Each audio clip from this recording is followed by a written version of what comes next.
You are listening to Fervent Word, an online Bible study ministry with teachings and tools to help you grow deeper in your relationship with God. The following message was taught by B Simmons in 2017.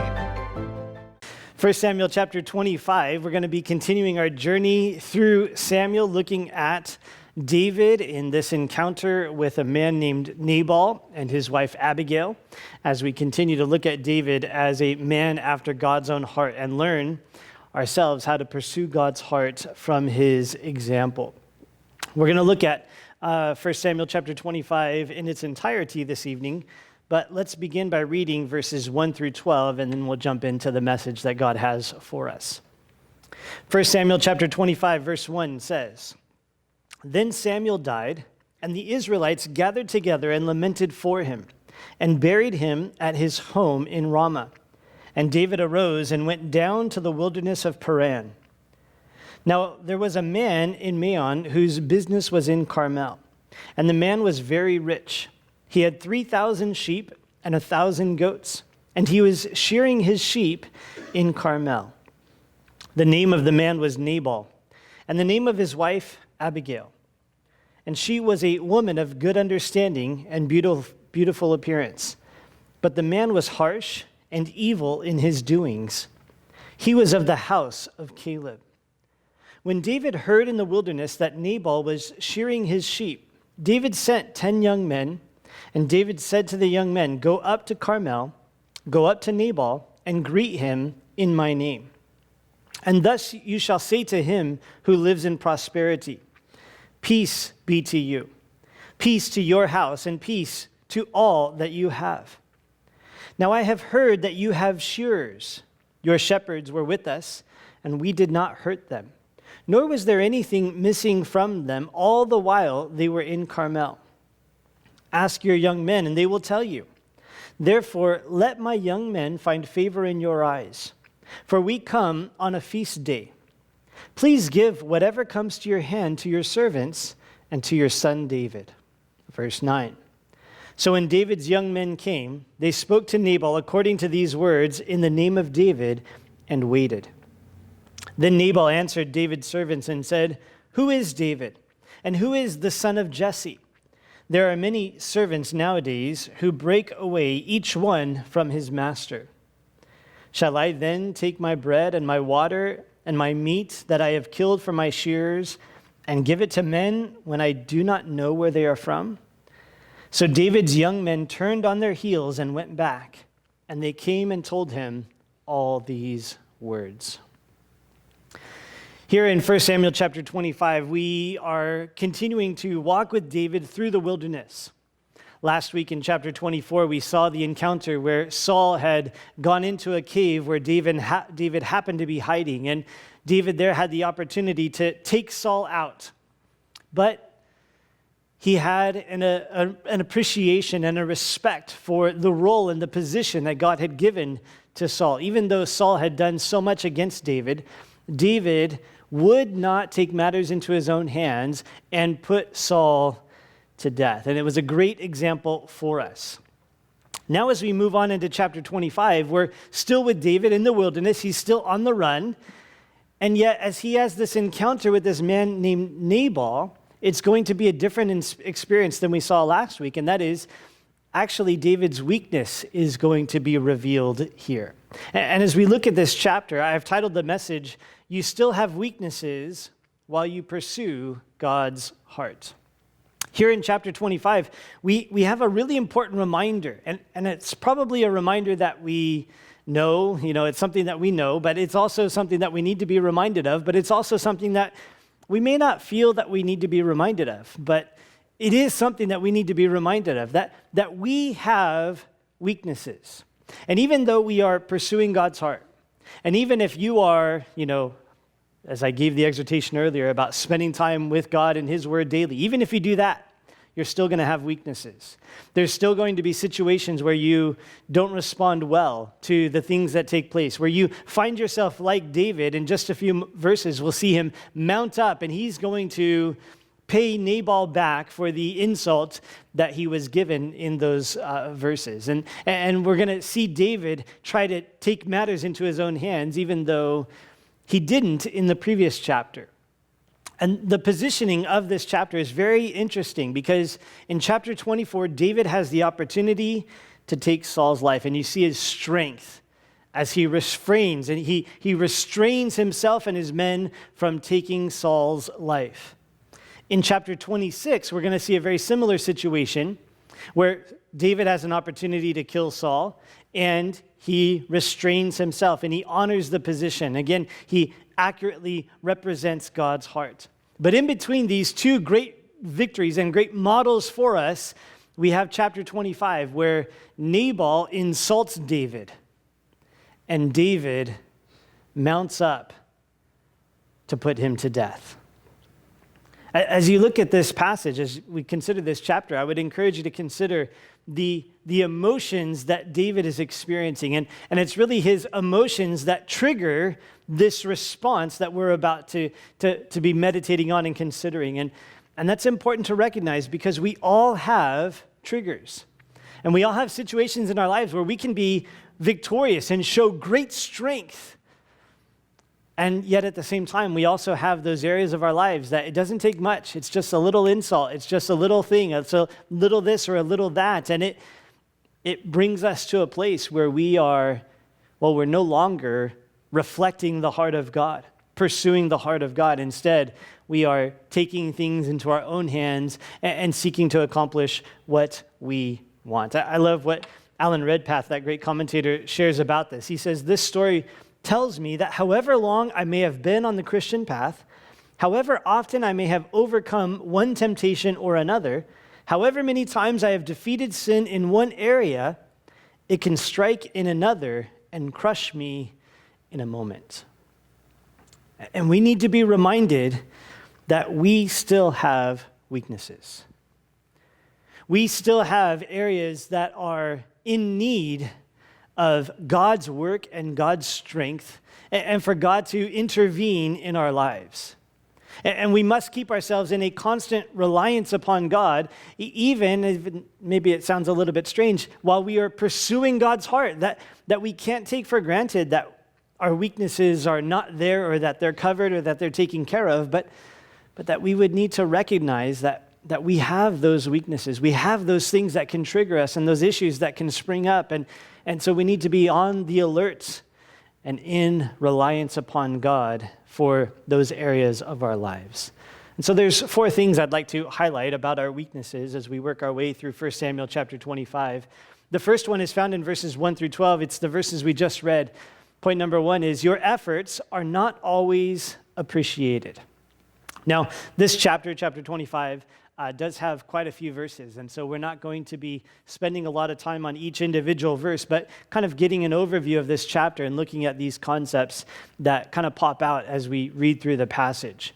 And what we see here in these first 12 verses is that David sends a request to this man named Nabal. He was a shepherd. He had flocks of sheep, and David had protected his flocks from attack while David was out there in the wilderness, that he was hiding from Saul, but he wasn't just hiding in a cave all the time. He was, going from place to place and providing for himself and providing for his men and also fighting against the Philistines. And so there were battles going on. There were things that were happening. And in the process of that, David had provided protection for Nabal. Now we're introduced to Nabal in verse 3. It says, the name of the man was Nabal, and the name of his wife, Abigail. And it gives their character. He says, she was a woman of good understanding and beautiful appearance, but the man was harsh and evil in his doings. He was of the house of Caleb. And so you have this married couple with incredible differences. It shows the stark contrast of Abigail. She was wise. She had good understanding, and she was beautiful. But here you have Nabal, and he was ugly, inside and outside. He was harsh in his doings. The word Nabal, the name Nabal, means fool. And later on, Abigail's going to say he lives up to his name, that he is a fool. And so there's this married couple, and they don't seem to be matched up very well, but they are married. And so here they are together, and David now is going to approach them. In verse 4, it says, when David heard in the wilderness that Nabal was shearing his sheep, David sent 10 young men, and David said to the young men, go up to Carmel, go up to Nabal, and greet him in my name. And so he's sending some messengers, and he's going to be asking for provision. Because he had provided protection, he asks for provision. Notice he says in verse 6, and thus you shall say to him who lives in prosperity, peace be to you, peace to your house, and peace to all that you have. David here is sending his men to Nabal for provision, asking for provision, but notice David points out that Nabal is living in prosperity. The time of sheep shearing was a time of celebration and a time of feasting. It was the shepherd's equivalent of the harvest, where they would gather in everything. And then in a harvest, the farmers would celebrate the crop that they had received. And there would be celebrations that went along with that. For a shepherd, this would be similar, as they would bring in the sheep and shear the sheep, and there would be celebration and feasting. And it would be a celebration of their prosperity and the abundance that they had as they sheared the sheep. In verse 7, David says, now I heard that you have shearers, your shepherds were with us, and we did not hurt them, nor was there anything missing from them all the while they were in Carmel. Ask your young men, and they will tell you. Therefore, let my young men find favor in your eyes, for we come on a feast day. Please give whatever comes to your hand to your servants and to your son David. David sends his guys, and he asks for whatever comes to his hand. He's asking for a donation. He's asking for a handout, but not for nothing. He's saying, look, I have provided a service to you. And I've provided this protection. And I was a wall for your guys that we protected them. And there was nothing missing. We didn't take advantage, even though, we were a mighty force of 600 men. And, we could have just took a sheep if we wanted to. But we didn't. We honored you. We respected your property. And we protected you guys while we were there and while you were there. And so, hey, I just wanted to see, I know you're celebrating today. Would you mind, just providing something for me and my men as you celebrate and as you, get to benefit from some of the things that we helped provide for you? Dave Guzik points out that David makes this request because he had performed a valuable service for Nabal. And so he's not just, doing nothing and just begging for whatever provisions Nabal wants to give, but he says, I was generous and I protected you. I was there with you. We cared for you guys. And so, we'd like to see if you find it in your heart to give anything to help compensate us for that, to bless us as you celebrate the provisions that you have. This is a biblical concept, that the worker is worthy of his wages. Jesus makes this point in Matthew chapter 10. As he's sending out the disciples, he tells them, don't provide gold or silver or copper for yourselves. Don't bring a money bag, he says, or 2 tunics or sandals or staffs, for a worker is worthy of his food. Now, we could think of that in terms of, apostles, evangelists, pastors, and ministry, those kinds of things. But without getting into the ministry aspect of it, just the concept that a worker is worthy of his wages or his food is the point that Jesus is making, and that is something that is biblical. As Paul told the Thessalonians, if a man doesn't work, he shouldn't eat. That there should be this tie between these two things, that there should be labor for wages and not just given for nothing, but also that there would be work that is done. And so what David is asking for is completely appropriate. He's not demanding, it's not like some shakedown like, hey, like a mafia guy, like, it would be a shame if your sheep fell off the cliff, because we weren't protecting you, Like, he's not doing that. He's just saying, look, we already provided this valuable service. We didn't charge you ahead of time. There was no contract. I understand that. But we did. And you're celebrating the fruits of that now. And so if you'd like to bless us for what we did, that would be appreciated. And it's an appropriate thing for David to do, especially as he's addressing one who lives in prosperity. So he's not asking someone who can't afford it, hey, we did this for you, now give us money. But he's saying, you've got the abundance. You have extra. Well, would you mind sharing some of that extra? Because we did provide a valuable service for you. As I've been doing these, different works on websites and things like that, it's one thing I've grown to appreciate in this whole season of this website work I do, and that is to value people's work.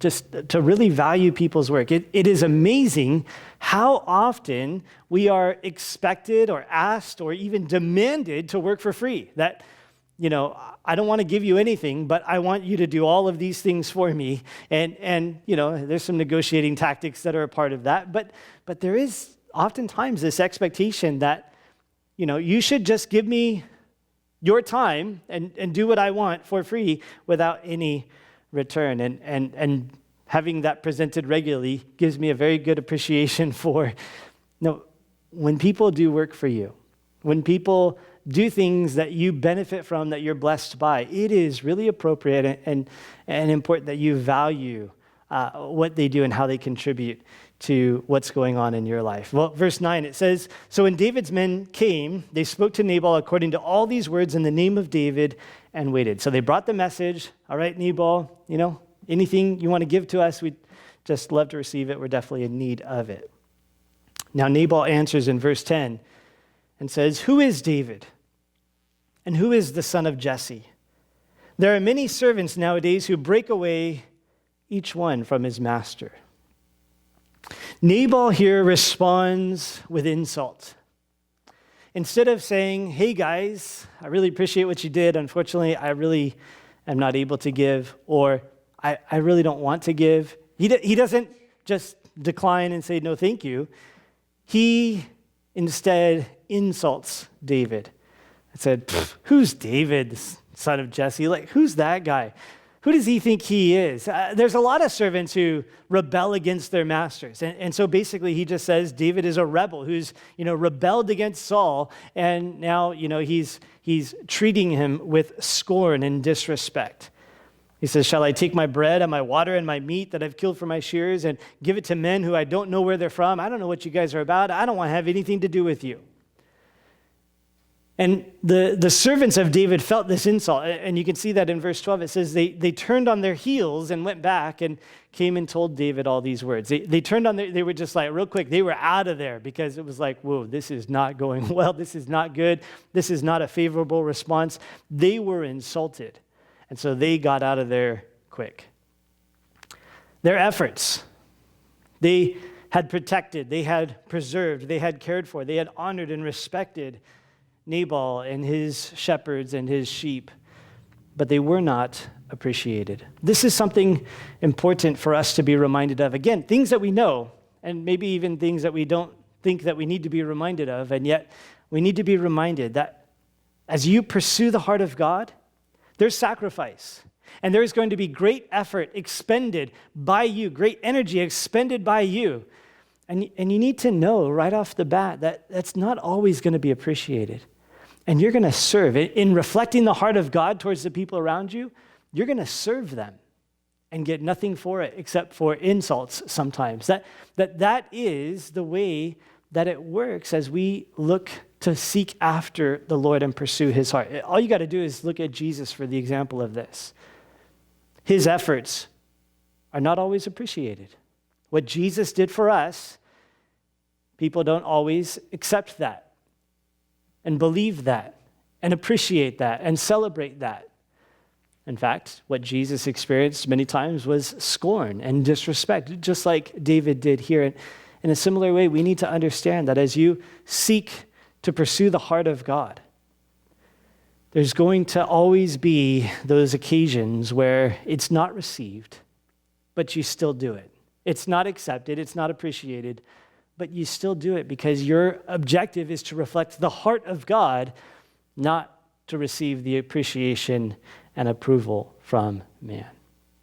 And so your efforts are not always appreciated as you pursue God's heart. And that can be difficult, and it reveals our weaknesses sometimes. For example, in the life of David, as we move on now to verses 13 through 22, we find his response. And in that, we find point number 2, and that is you do not always respond well. Check out David's response in verse 13. Then David said to his men, every man gird on his sword.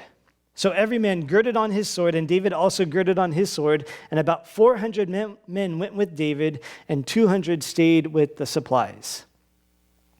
David's response was, let's go to battle. Everybody put on your swords. We're going to go wipe out Nabal. We're going to go kill him. We're going to kill his family. We're going to kill everybody involved and their grandmas. We're just going to go take them all out. Why? Because Nabal said, who's David? There's a lot of guys who rebel from their masters. Nabal insulted David. And as David receives that insult, he mounts up for battle. Now again, isn't it interesting to consider this? Consider this chapter in comparison to the chapter before and after, where David has opportunity to kill Saul. Saul, who had pursued David, Saul, who had thrown spears at David, Saul, who has attempted to kill David over and over and over again for the past 10 years or so. That the opportunity to kill Saul was really great. Saul was right there, but David restrained himself. Such strength, such trust in God. But hear this insult, this smack of the glove to the face, this insult from Nabal triggers David, and he is out for blood. David says, every man gird on his sword. Put on your sword, guys. We're going to battle. Now let me ask you, is David accurately representing the heart of God here? Is this how God wants David to respond? Is he pursuing the heart of God in this moment? And I think it's clear from the passage, he was not. David does not respond well to this situation. He allows this situation to become such that now he is out to take vengeance for himself.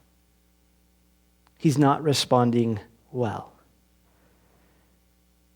In verse 14, it says, now one of the young men told Abigail, Nabal's wife, saying, look, David sent messengers from the wilderness to greet our master, and he reviled them. But the men were very good to us, and we were not hurt, nor did we miss anything as long as we accompanied them when we were in the fields. Verse 16, they were a wall to us, both by night and day, all the time we were with them keeping the sheep. Now therefore, know and consider what you will do, for harm is determined against our master and against all his household. For he is such a scoundrel that one cannot speak to him. Such a scoundrel. The servants of Nabal go to Abigail because they see the situation and they realize, probably by the countenance of David's servants as they left, probably by the tension in the air as the situation unfolded, they realize, well, this is not going to go good. And so they go to Abigail and they say, look, this is what happened. And the way that they describe what David said, as far as them protecting them in the wilderness, in verse 16, that's where it says they were a wall to us, both by night and day. They protected us. They were our protection from the Philistines, from the raiders, that we were safe, as opposed to when we were in other areas and there wasn't that protection and we were losing sheep and, difficulties were happening. They were protecting us. They were caring for us, and they honored us and respected us. And they encouraged Abigail, you should probably do something. And so verse 18, it says, then Abigail made haste and took 200 loaves of bread, 2 skins of wine, 5 sheep already dressed, 5 seahs of roasted grain, 100 clusters of raisins, and 200 cakes of figs, and loaded them on donkeys. Now take note of what happens here. First of all, Abigail just, she gets to work right away. She starts packing lunch for David and his men. But notice the quantities here, 200 loaves of bread. Now, if David came knocking on your door this evening, would you be able to give him 200 loaves of bread? Probably not, right? Well, maybe the donations that we received from Panera, we can give them back. But even that's not 200 loaves of bread, right? It gives us an indication of the scale of this celebration that Nabal is hosting. Again, it's not that David was asking for something from someone who had nothing. This is a man of great wealth. He has the means to provide for David and his men and to give them something for their services. It's not taking advantage of someone who has nothing. We've got, pantries full of stuff. We're overloaded with all of the provisions that we have for this celebration. So she's able to put together 200 loaves of bread, some wine, 5 sheep already dressed. I mean, that's a feast, right? How many pounds of carne asada is that?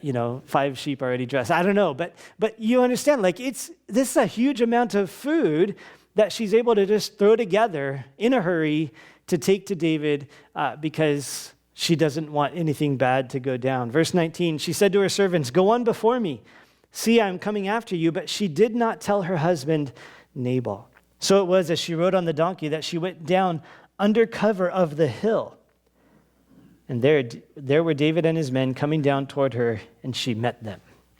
And so she heads out to meet David and his men. She comes out to intercept, and she's going to intervene in this situation, and we'll see that in the following verses.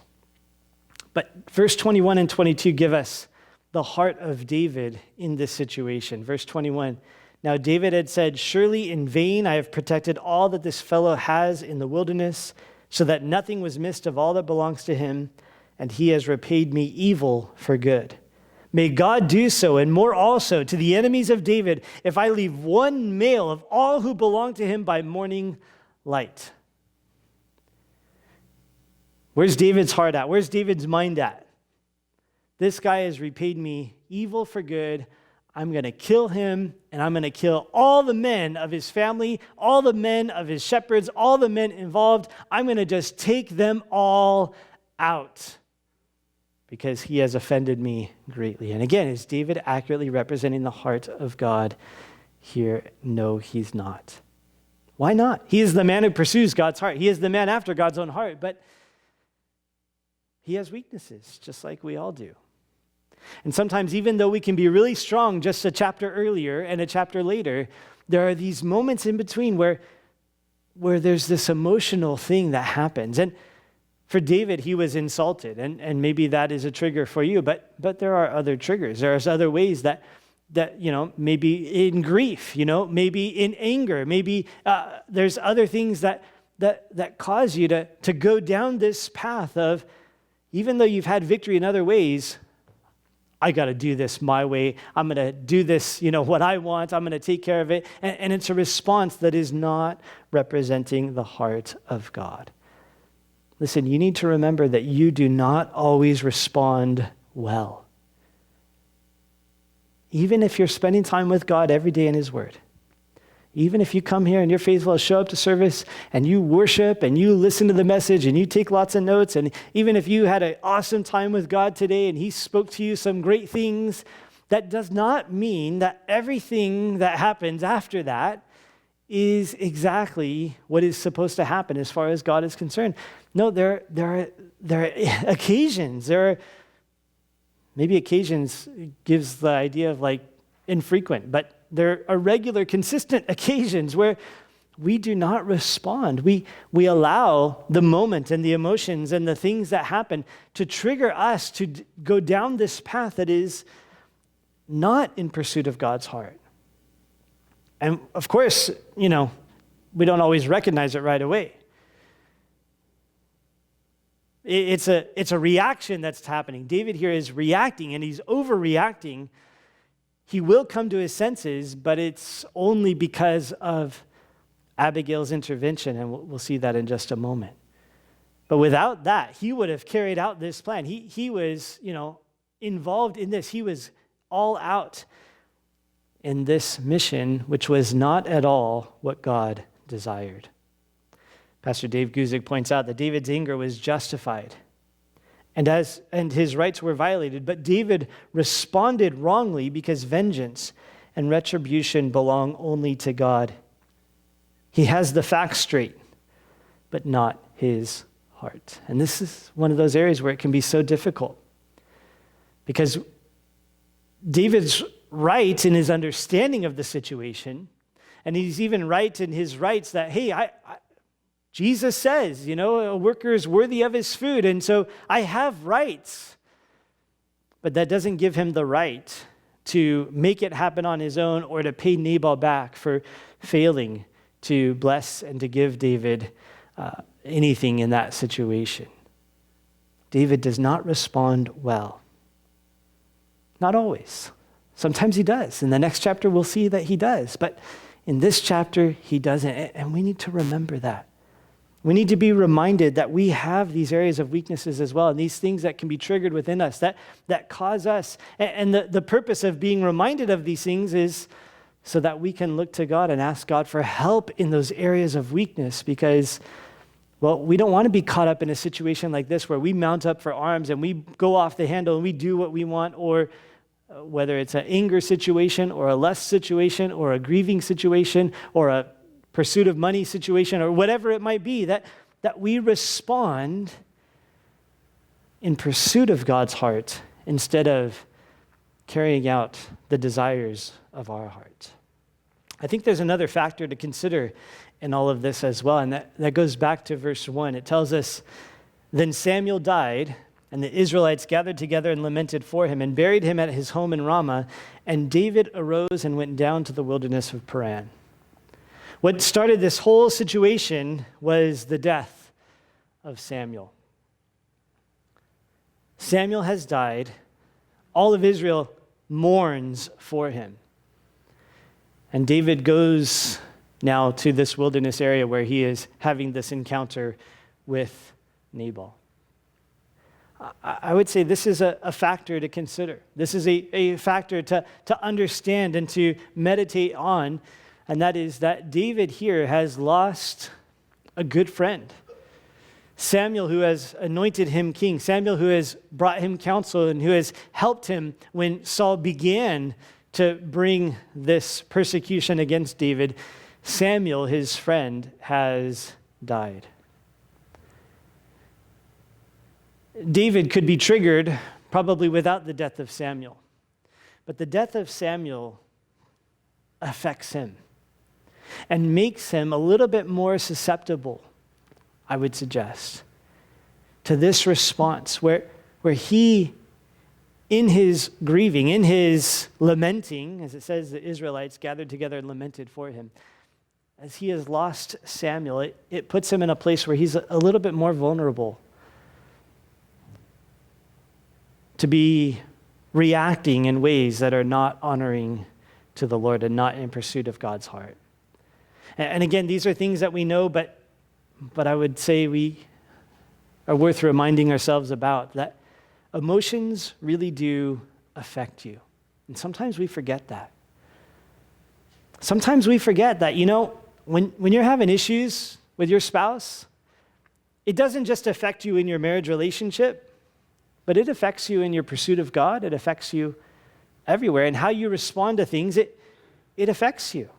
When you've lost a loved one, when you have those times of grief or those issues, those stresses, those things that happen in your life, it plays a part in the rest of the things that happen in your life and in your pursuit of God and in your response to situations. David may have responded differently if he was not grieving the loss of Samuel at the time. And I point that out just to help us to remember to recognize that in our times of grief and in our times where there are emotions that again, it's a men's Bible study. So guys, we're so convinced that we compartmentalize everything, right? And it's like, okay, this is this part of my life and this is this part of my life. And, it doesn't really matter. Okay, I can put that aside and just focus on this. And to an extent, we do that. But also, to an extent, there's no separation.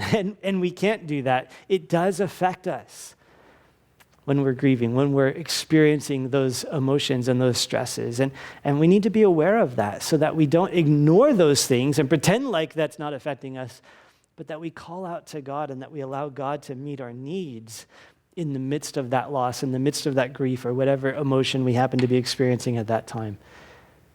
Because that, on top of other things that happen, can bring us to a place where we react very poorly.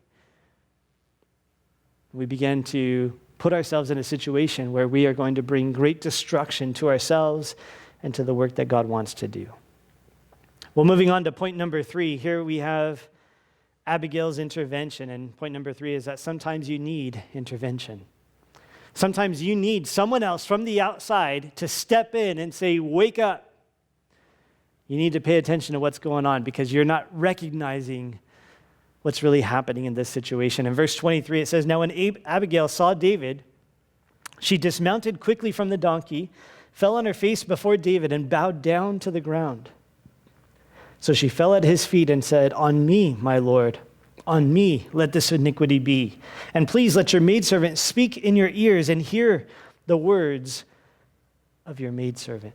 In verse 25, please let not my Lord regard this scoundrel Nabal, for as his name is, so is he.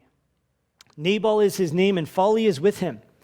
But I, your maidservant, did not see the young men of my Lord whom you sent. Now therefore, my Lord, as the Lord lives, and as your soul lives, since the Lord has held you back from coming to bloodshed and from avenging yourself with your own hand, now then, let your enemies and those who seek harm for my Lord be as Nabal. Abigail, she demonstrates some great courage here. She's not just approaching David and his men, just kind of like, hanging out in the field. She comes to intercept David on his way to do harm to Nabal and his family. I mean, she is literally putting herself in harm's way. She's putting herself in between David and Nabal and saying, please, stop and think for a moment. And it's a great risk. It's great courage. But she also does it very well with great tact and with wisdom from the Lord.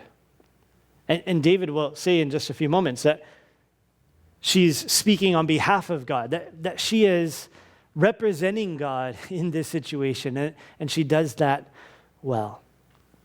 And she says, please, let this iniquity be on me. She starts out saying, don't hold it against Nabal, hold it against me. Now, why? It's not her fault. Nabal's the man of the house. I mean, it is his responsibility. It's not like it was her responsibility. But she takes it upon herself. Why? Because she's asking for David to not do to Nabal what he intends to do. And she knows that he won't treat her the way that he would treat Nabal. So she says, charge it to my account. Let the iniquity be on me. Because he's a fool. He's a scoundrel. And David, I pray that all of your enemies would be like him because he's just a fool and God's going to deal with him. In verse 27, she says, now this present which your maidservant has brought to my Lord, let it be given to the young men who follow my Lord. Please forgive the trespass of your maidservant, for the Lord will certainly make for my Lord an enduring house, because my Lord fights the battles of the Lord, and evil is not found in you throughout all your days.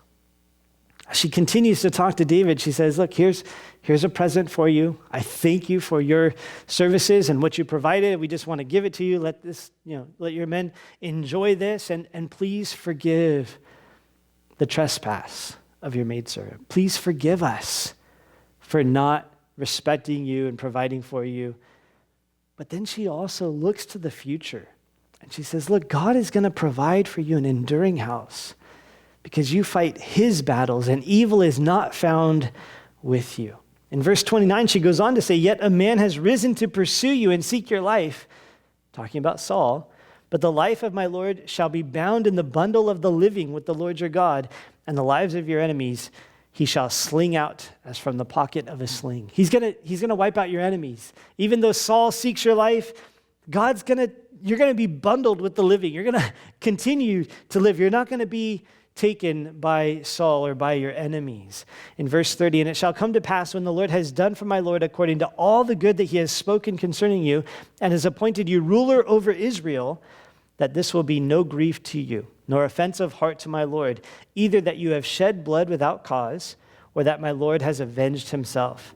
But when the Lord has dealt with my Lord, then remember your maidservant."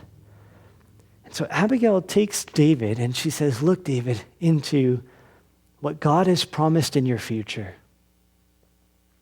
Think about what God has promised in your future.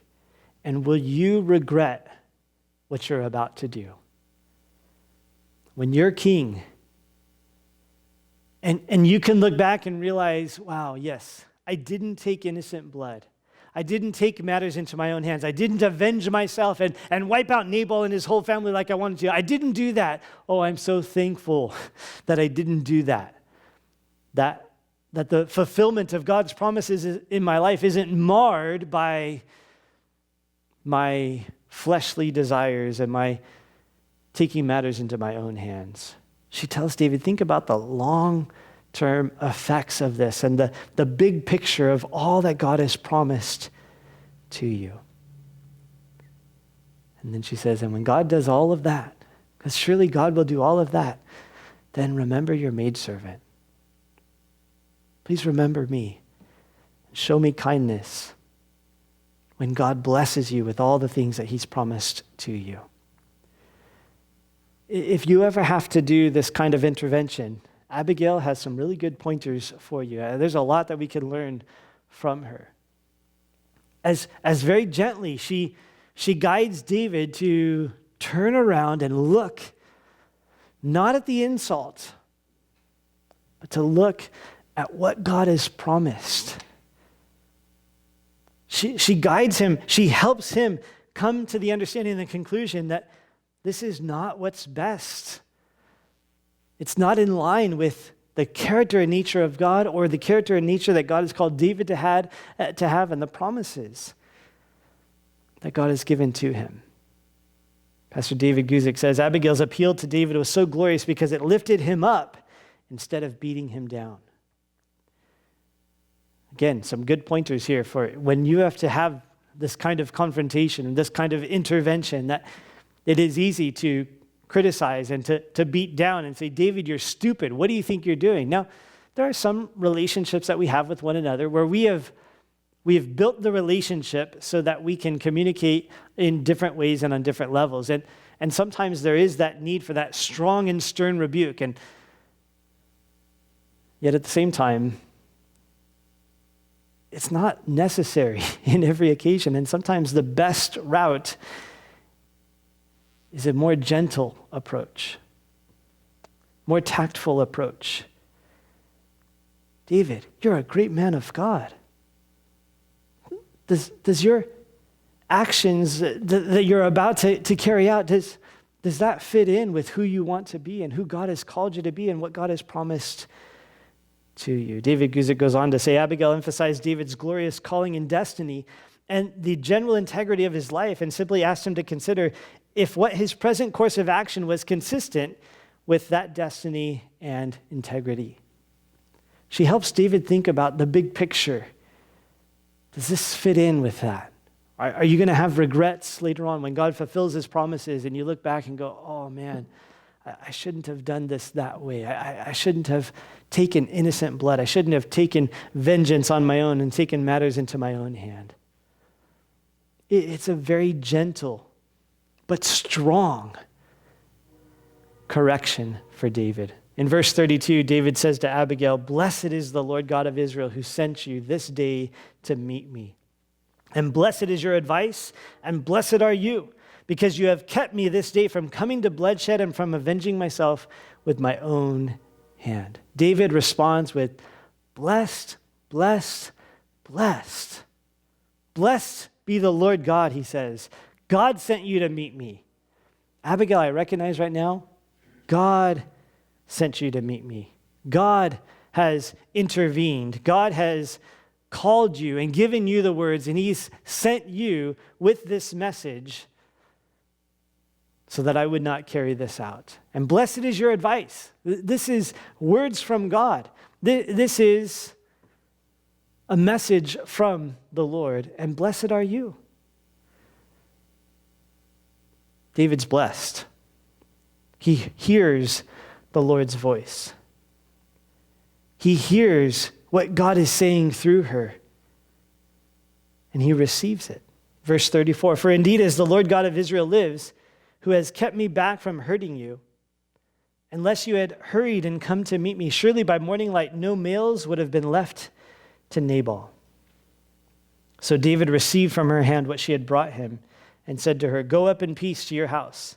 See, I have heeded your voice and respected your person." David receives the message. He makes the correction. He allows for her words to take root in his heart, and he repents. He stops. He doesn't continue on the path that he was on. This is a great example for us. We don't always respond well, but we need to train ourselves to be able to receive correction, intervention, interception, that we would receive advice. Now, I mean, without getting into any kind of, political issues or whatever, in their context, for David to receive counsel from a woman, I mean, that was not something that would be expected. But David is not thinking in those terms. He is not, biased in those terms. He recognizes this is from God and immediately responds to it. This is why David is a man after God's own heart.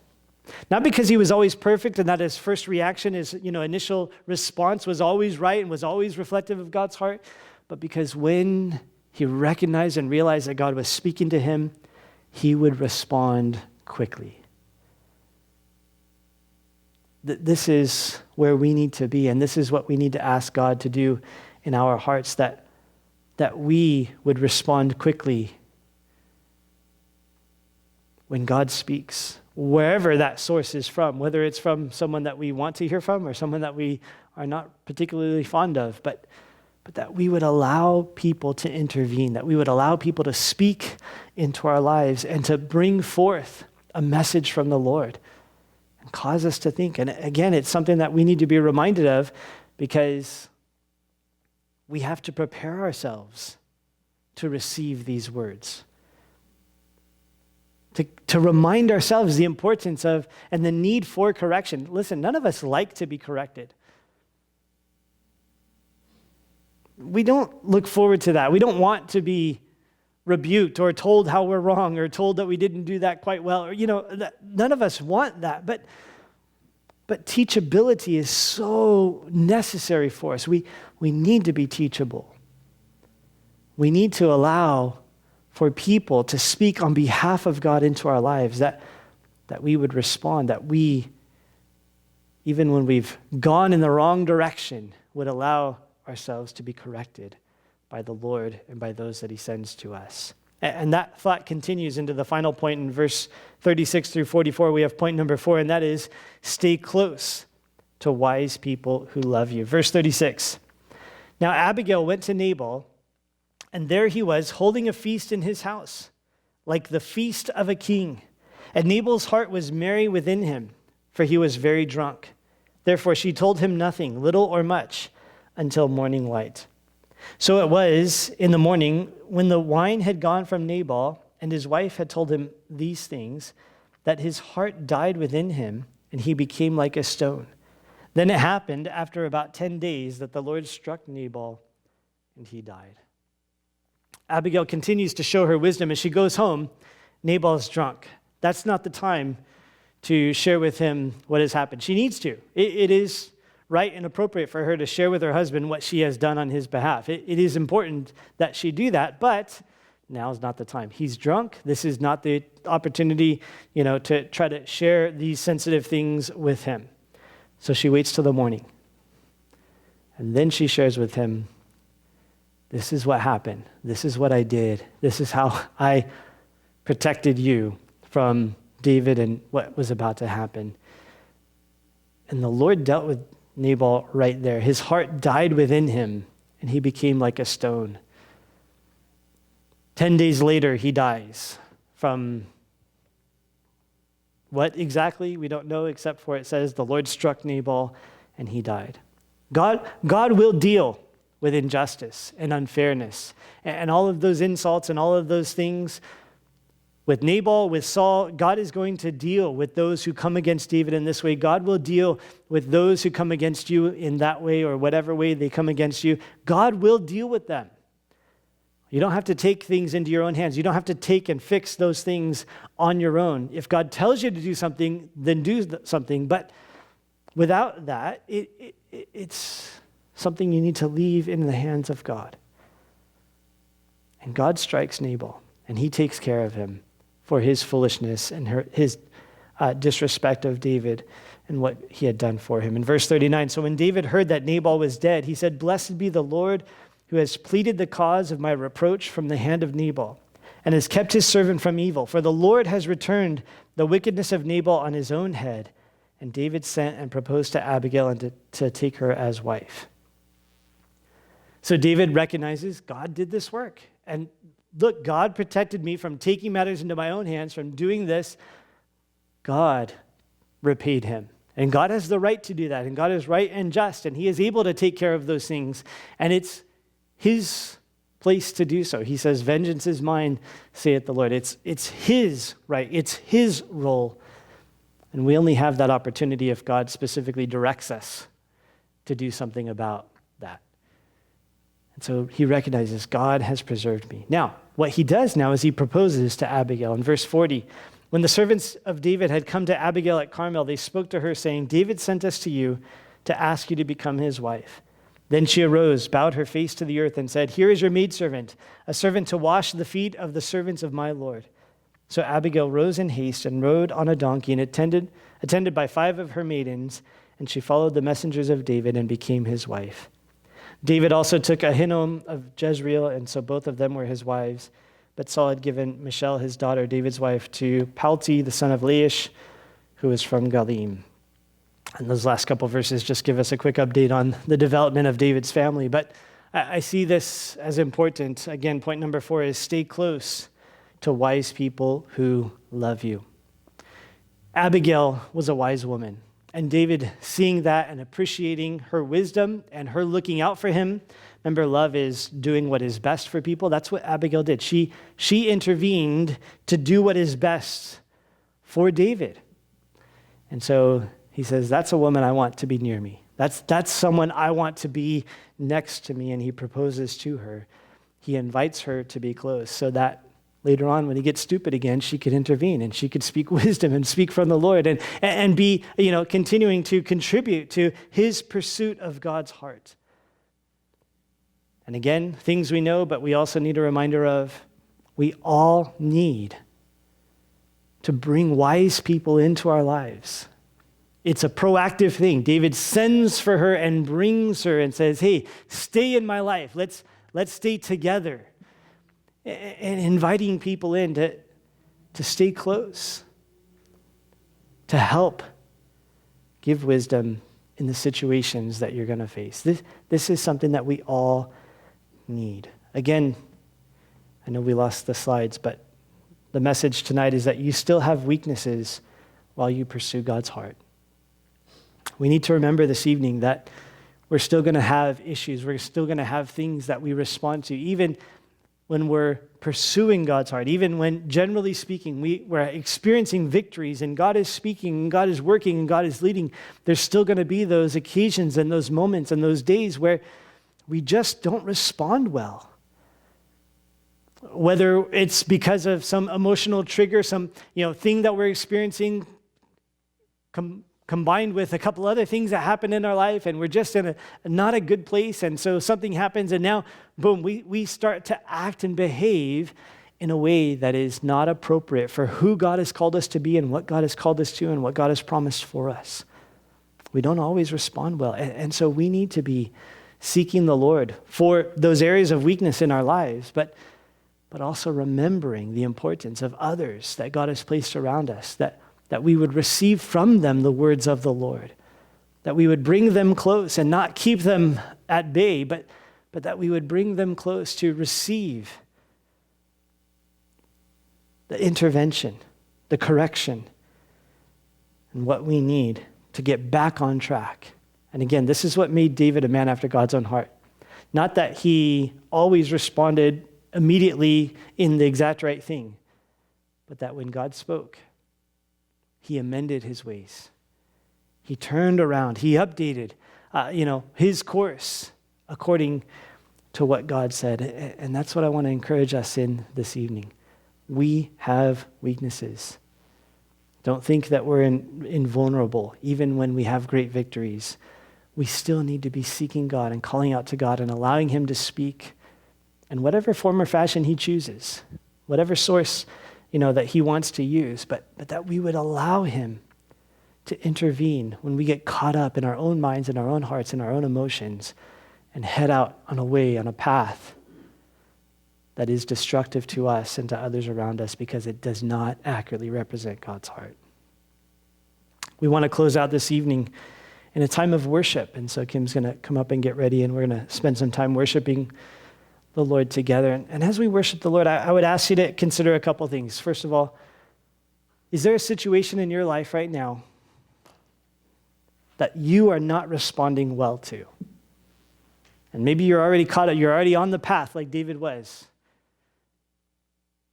Is there something that the Lord wants to address in your life because you're on a course that is not where he wants you to be? And maybe you're conscious of it, or maybe you're not. If you're conscious of it, then correct that. Be like David and amend your ways and turn it over to God immediately. But as we worship the Lord, I would also encourage you to just seek the Lord for kind of an open-ended question. Lord, is there anything in my life that I'm on a path like David? I need you to intervene. I need you to speak to me and show me because I'm not recognizing it. I'm not caught up in your will, but I'm caught up in my will. And so let's invite the Lord to speak to us about that. Secondly, I would say, let's seek the Lord about if there's a need to intervene. Abigail took it upon herself and said, I need to step in. This person is on a course. They're going to regret it for the rest of their life.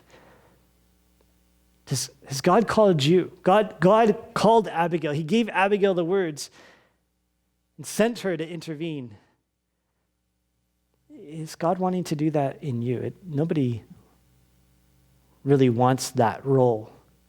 It is a risky role to stand in between the aggressor and the one who has insulted him. But maybe God is calling you to intervene in someone's life and say, look, I don't want you to go down that path. And as we seek the Lord, I would encourage you to ask God for wisdom, to be like Abigail, to have words from God, to be able to be gentle and tactful and be able to help someone realize that the path they're on is not what the Lord wants.